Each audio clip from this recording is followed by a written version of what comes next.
こんにちは。桜の間日本語ルームのゆきえです。今回は言語の会話練習の仕方をお話しします。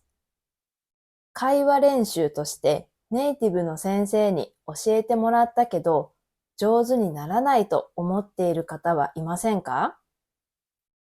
会話練習には上手になる練習の仕方と上手になりにくい練習の仕方があります。まず、上手にならない練習の仕方をお話しします。皆さんは会話練習をする目的は何ですか？会話が上手になるためですよね。でも、会話を練習したいのに、人任せになってしまう人がいます。どういうことかというと、自分から話さないで、相手から、先生から質問されるのを待っていたり、自分から話題を出そうとしないということです。また、質問されたときに、質問されたことだけに答えても、会話は上手になりません。例えば、昨日どこに行きましたかという質問に、京都に行きました。買い物に行きました。これだけでは話が続きませんよね。友達や家族と話すときも、これだけの答えでは会話が続きません。言語の会話練習では、会話することが大事です。会話を続けるためには、先生に全部任せていたら、自分から話す機会が減ってしまいます。会話練習は、先生の質問練習ではありません。皆さんが言葉を話す練習です。質問に答えるだけでは上手にはなりません。また、先生から話してくれるのを待っているだけでもいけません。会話練習の中で先生も生徒も話さない少しの時間があります。これを沈黙と言います。多分、生徒は先生が話してくれるのを待っているのだと思います。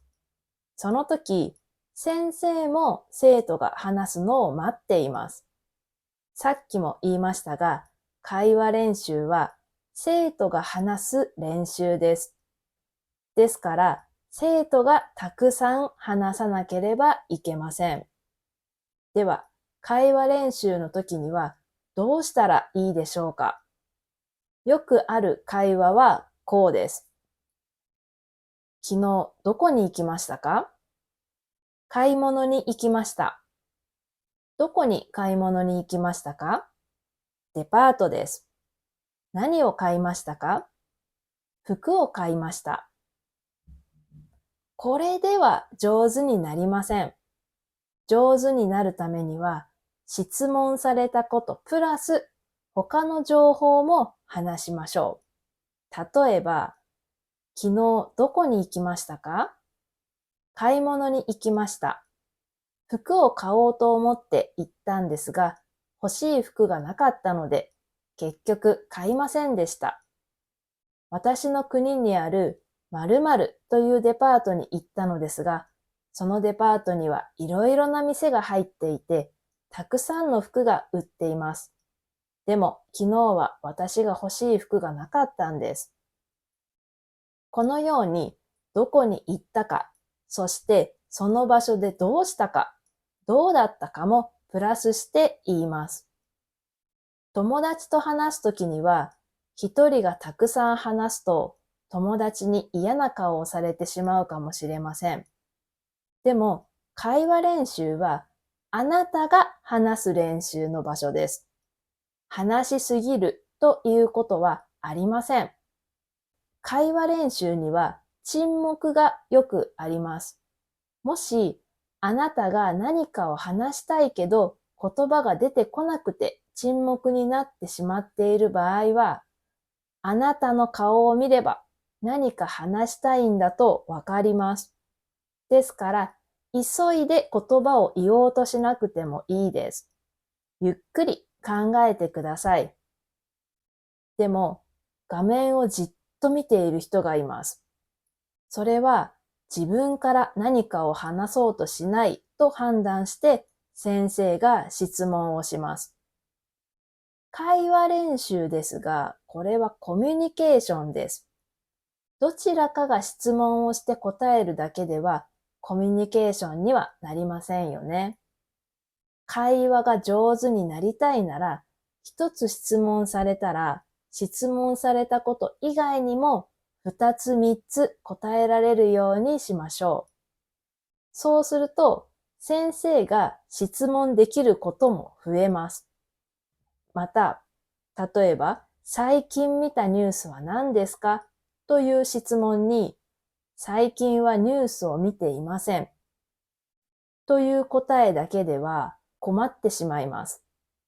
これ以上話が続きませんよね。もし見ていないのであれば、最近は忙しくて見ていませんが、数ヶ月前には何々というニュースを見て驚きました。先生は最近どんなニュースを見ましたかと、少し前に見たニュースでもいいので答えたり、逆に先生が見たニュースを質問し返してもいいですね。そこから、このニュースについてどう思いますかなどと話が続きます。会話練習で必要なことは自分から話すことです。会話練習は今まで自分が勉強してきた言葉や文法をアウトプットする場所です。もちろん新しい言葉を覚えることもできますが、自分が勉強してきた文法をたくさん使う場所なので、とにかく自分から話してください。そのためには自分が興味があるテーマで自分が話せそうなテーマを選ぶことが大切です。テーマは先生が選んでくださいという方もいますが、実際に選んでみると、最近はそれをしていないのでわかりません。あまり興味がありません。ということがあるので、自分が話したいことを選ぶことが必要です。もし選べなければ先生に任せてもいいですが、自分から話そうと努力をしてください。会話はコミュニケーションです。コミュニケーションは一人がずっと話すわけではありません。それに一人がずっと質問するものでもありません。それは面接になってしまいますね。先生に質問されたら答えます。でもあなたからも質問してみましょう。話せても意外と質問ができない方もいます。それは質問の練習をしていないからです。人とコミュニケーションを取ることは自分の気持ちや意見を伝えるのはもちろんですが、相手のことを聞く必要もあります。ですから質問もした方がいいです。友達や家族と話すのとは違います。自分が話す練習ですから、言葉が出なくても自分から話そうとしましょう。もしわからなければ、翻訳を使ってもいいんですよ。翻訳は完璧ではありませんが、何を言いたいのかは伝わります。変な表現だったら、先生が自然な表現に直してくれます。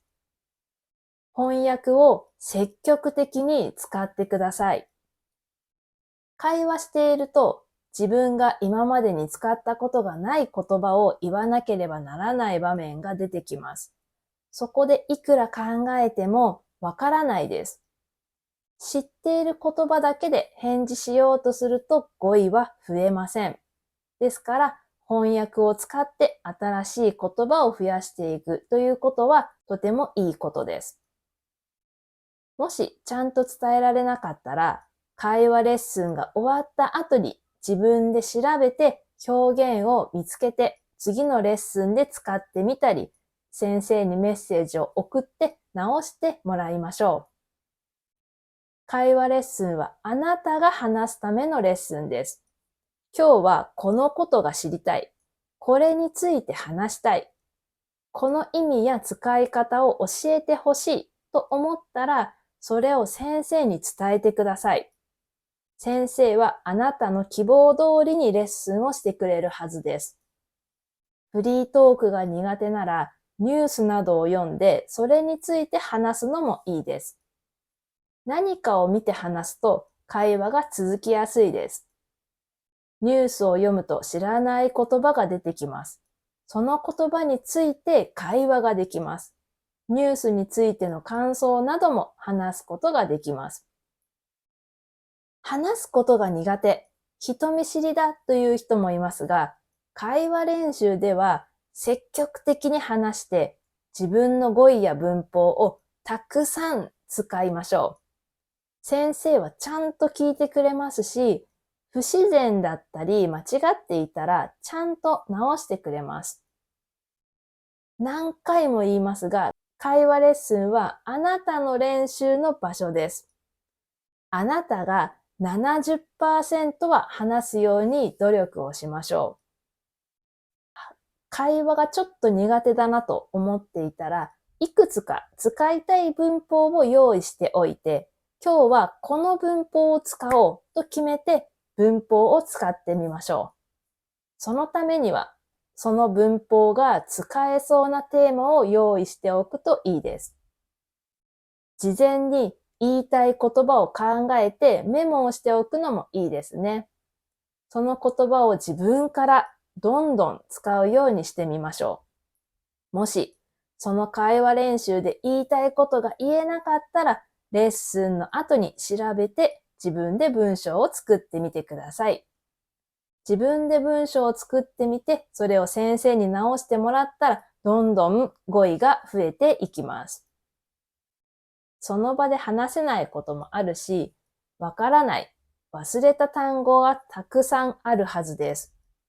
それを覚えるためにも、会話練習の後に自分で復習をするということはとても大切です。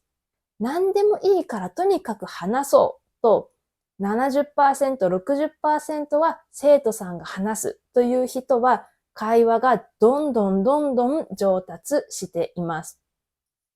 もし会話練習しているのに会話が上手にならないと悩んでいる人がいたら、私が今言ったことを試してみてください。今日も最後まで見てくれてありがとうございました。また次の動画でお会いしましょう。さようなら。